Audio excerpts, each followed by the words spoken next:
We need some sort of indication that this growth spurt is going to continue next year into calendar year 2025.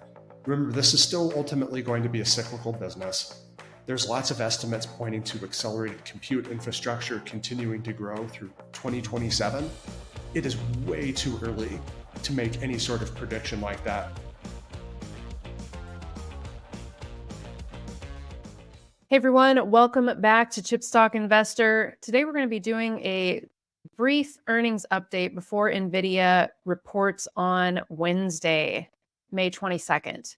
We're going to cover some things that we talked about earlier this year about what we need to know for 2024 and what we may be able to expect from this upcoming earnings. We'll be having a live question and answer event over on our Discord channel this Thursday after Nvidia reports. You can ask your Nvidia questions as well as any other questions you might have over there on Discord. It's just $5 a month and you get access to live events like this one, a great community of investors, as well as all of our show notes and published manuals available on Discord. Check that out. You can get that on YouTube or on Ko-fi, link in the description. Make sure you're subscribed to the channel. It really helps us out and it's a free and easy way to support us here at Chipstock Investor. Okay, let's jump in. Yep, let's do it. Quick reminder on what NVIDIA is. So everyone likes to talk about AI chips, AI systems, but remember, if we zoom out, this is really all about accelerated computing. And to accomplish accelerated computing, of course, NVIDIA has been doing graphics processing units, which traditionally are for high-end PC video games, but have now been extended to rapidly accelerate compute power in data centers as well.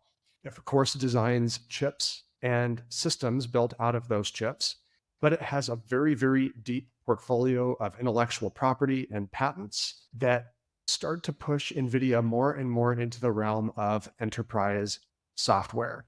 This is perhaps the most overlooked aspect of this business because everyone wants to talk about AI.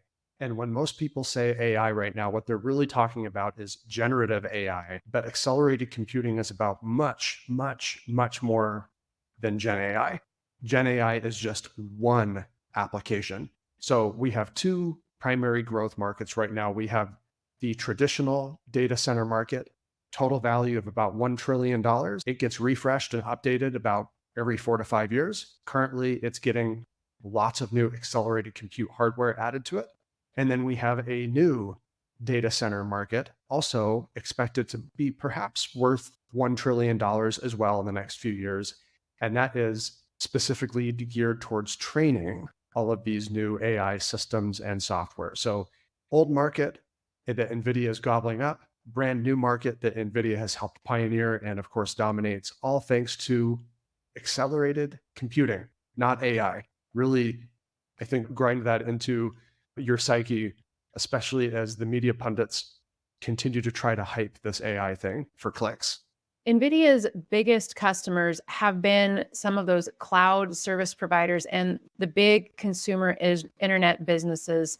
You can think of these companies as the other six in the Magnificent Seven, as well as Netflix we have posted on our chart here. They have tons of free cash flow. Nearly $500 billion in cash and short-term investments on balance for these companies. You can see that Google has the most, 111 billion, but even a company like Netflix, $7.1 billion just waiting to be placed into CapEx, like for accelerated computing infrastructure. And the big takeaway here, Casey, is this is what's fueling NVIDIA's growth. Early in 2023, we said that NVIDIA's AI systems had leveled the playing field. If everyone wanted to keep up with their computing power, they were going to have to go through NVIDIA to do it. That's exactly what has panned out here. And so everybody is basically stuck in this capital expenditures race, CapEx, spending on property and equipment, predominantly in data centers and those AI servers and accelerated compute servers getting stuffed into those data centers. We took just a brief sampling of some chief financial officer quotes from some of the bigger companies in the Mag 7. Pretty impressive stuff here. Pretty much everyone is saying they're going to be spending more, progressively more on CapEx throughout 2024 And some of these customers, notably Meta's CFO Susan Lee, saying that it looks like they're probably going to be raising their CapEx spend for years to come, potentially. This is the primary indicator of NVIDIA's revenue trajectory at this point. And this next slide here is why. You can see just over a year ago in data center revenue for Nvidia, just $3.6 billion, which at the time seemed like a fair amount of change. But look at just what they had in Q4, just last quarter, $18 billion in data center spend. Networking hardware sales up 3 times year over year, and computer hardware sales up 5 times year over year in Q4. And that second point you mentioned is another important one because a lot of investors get hung up by the AI systems themselves. Blackwell, the latest and greatest platform NVIDIA just announced at GTC, but there's all that networking equipment as well. It's InfiniBand that NVIDIA picked up with the acquisition of a small company called Mellanox in early 2020, but also Ethernet. They're also increasing their presence in Ethernet networking. And that's just the equipment that helps move the data around the data center and into and out of the data center. So there's a lot going on just within that one segment there. And that's not even to mention the enterprise software that often gets packaged up and sold along with that equipment.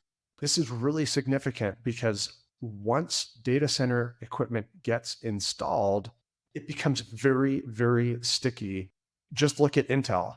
Even at this particular point in time, Intel's become kind of a pathetic performer in the data center market, but something like 80 to 90% market share of CPUs, the old general purpose infrastructure from decades and decades ago, still Intel chips in data centers. Of course, NVIDIA has disrupted that, and that's going to change in the years ahead. But it sort of just helps illustrate how sticky these data center and enterprise sales can become once NVIDIA, a company like NVIDIA, gets its foot in the door. With this upcoming earnings release, we do expect continued sequential growth in data center based on all of those CapEx spending reports from these companies like the Magnificent Seven, and possibly some early indicators that will continue into next year, calendar year 2025. Casey, I think this debate has been somewhat put to rest as many people that had no idea what NVIDIA was or what its business model was have kind of gotten up to speed here in recent quarters, but still lots of questions about gross profit margin. That's the margin on product sold before operating expenses are subtracted. NVIDIA hitting new record all-time highs in gross margins because of those very, very expensive AI systems, supercomputers getting installed into data centers. This is an important thing to keep an eye on here from this quote we have from CFO Colette Kress. Yes, speaking about the Q4 results and the outlook for this upcoming quarter, she said that the quarters were unique in that their gross margin included some benefit from favorable component cost in the supply chain across compute and networking, and also in several different stages of the manufacturing process. In looking forward, they have visibilities into the mid 70% gross margin for the rest of the fiscal year. So because of those unique favorable positions, you can see that they topped out about 76% last quarter. Yeah, it sounds like maybe 77% is the general outlook for Q1. A lot of different things going on here, Casey. Of course, Colette Kress mentioned the favorable component mix. We're in a bear market still for much of the semiconductor industry. NVIDIA probably picked up a lot of memory chips and a lot of other enterprise chips on the cheap. They probably were able to land some manufacturing capacity from Taiwan Semiconductor for a pretty decent value as well. But it's not just that as well. There is more enterprise software getting added to the mix here. And as that becomes a more significant part of NVIDIA's business, as we scale beyond 1 billion per year in enterprise software, maybe get into the 2 billion, 3 billion, 5 billion, and beyond in software business, that actually also helps gross margin because enterprise software gross margin is, of course, going to be higher than hardware. It's going to be 70% plus versus somewhere in the mid 60% range is long-term where we can expect NVIDIA's hardware business to land. So again, Probably not a big issue that we're worried about here, but let's look for this gross margin to settle in around the 70% range, I think, over time. That's what we believe where this will kind of settle down at once this super cycle starts to cool off a bit. We'll show you a screenshot from an SEC filing that shows NVIDIA's holdings in other small startups as well as some larger companies. You can see on this list ARM Holdings and Recursion Pharmaceuticals, a couple of big names, NanoX and SoundHound AI, both small companies, but NVIDIA has a part of these. And then below you can see the non-public equity investments that NVIDIA has in some more companies. And Nick, maybe you could explain to us, why is it so important that NVIDIA is putting their money in some of these small startups and some names like ARM Holding? Yet, to be clear, none of these positions are significant enough to really drive NVIDIA's net income from quarter to quarter. We're actually going to explain how investment holdings like this affect a company's net income or loss. Probably on Tuesday, we'll have a video coming out. We'll call it our two for stock series when we talk about Shopify. So to be clear, these companies aren't going to have a big impact on NVIDIA's net income, but they are certainly worth monitoring. And we wrote this in November, almost 7 months ago, outlined 3 reasons why NVIDIA has been doing this. And of course, the most obvious one is maybe they place an early bet on a massive future winner in the AI race. More importantly than that, one of these small startups could be a future acquisition, perhaps. And then third, most significantly, is investing in these small startups, primarily startups. ARM Holding is not a startup, but investing in these startups gets NVIDIA a place at the table when that company needs accelerated compute infrastructure. So it becomes a much easier conversation when you have a new product that you think could help this customer, and you call them up and you say, hey, this is NVIDIA, your very large shareholder. We have something we'd like you to take a look at. Interestingly enough, Casey, NVIDIA, it seems, latched onto this because about a month after this was written, their own blog added a bit more detail to many of those small startup companies that NVIDIA is placing money in. All sorts of stuff. It could be genetics and therapeutics companies and research and development companies to manufacturing software businesses. So you name it, NVIDIA is filling up its pipeline of partners that are buying and using NVIDIA hardware and software, and then taking much of that and creating use cases for NVIDIA's hardware and software. So again, most important reason NVIDIA is doing this is it's creating a funnel for future growth, for future placement of accelerated compute infrastructure. And again, this becomes very sticky stuff over the long term. Okay, let's now talk about financials. The outlook for this upcoming quarter: revenue for Q1 fiscal year 2025 expected to be around $24 billion. The annualized revenue would come in right around $100 billion based on that Q1 outlook. Wall Street consensus of $113 billion for the year. Now, looking back to fiscal year 2024, they had a revenue of $61 billion total. We're expecting 80 to 100% increase year over year. Yeah, and there's upside to that figure. Again, going back to the CapEx spending plans of NVIDIA's most important customers, Microsoft, Amazon, Meta, Tesla, so on and so forth. If they keep having to ramp up their AI infrastructure and accelerated compute infrastructure to keep up with each other, remember this all predominantly flows back into NVIDIA's coffers. Now, we probably should mention here that another big beneficiary of this movement is probably Broadcom. We had the 2-part series on Broadcom a couple months ago about their own AI systems. Remember, one of their big, long-standing research and development partners is Google. That's where those tensor processing units that Google has and is stuffing into its data center and Google Cloud infrastructure are coming from. They're coming from Broadcom.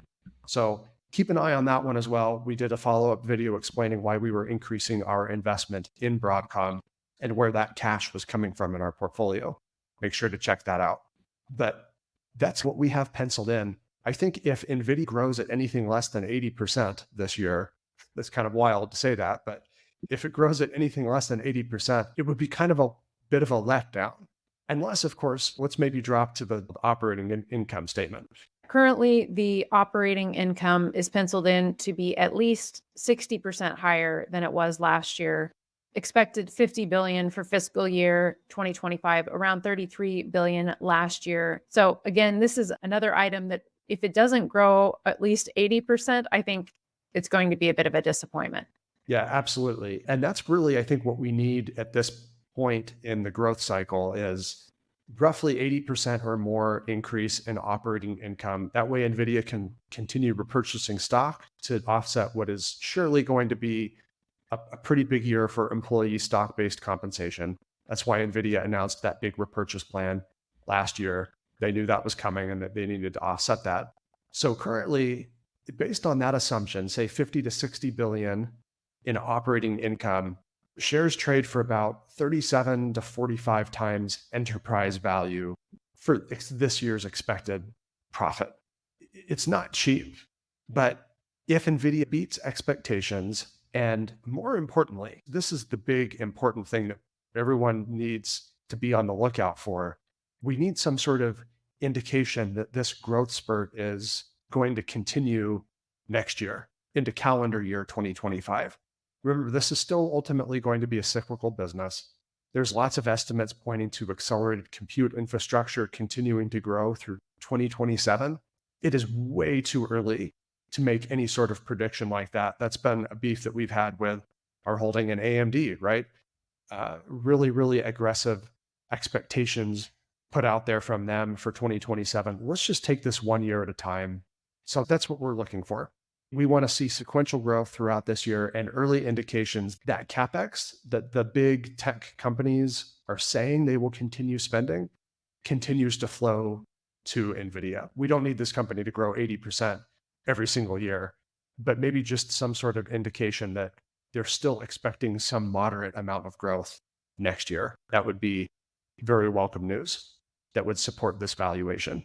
We'll be back later this week after NVIDIA reports to break down those numbers and discuss it a little bit further and what we can expect in the upcoming quarters, what we're doing with our NVIDIA stock, all of that good stuff. We'll also be covering a couple of software companies later in the week. Make sure you subscribe to the channel. And again, if you have any interest in that membership where you get access to our Discord channel, all of our show notes, video notes, and live events, check it out in the link below. We'll see you all again soon at Chipstock Investor.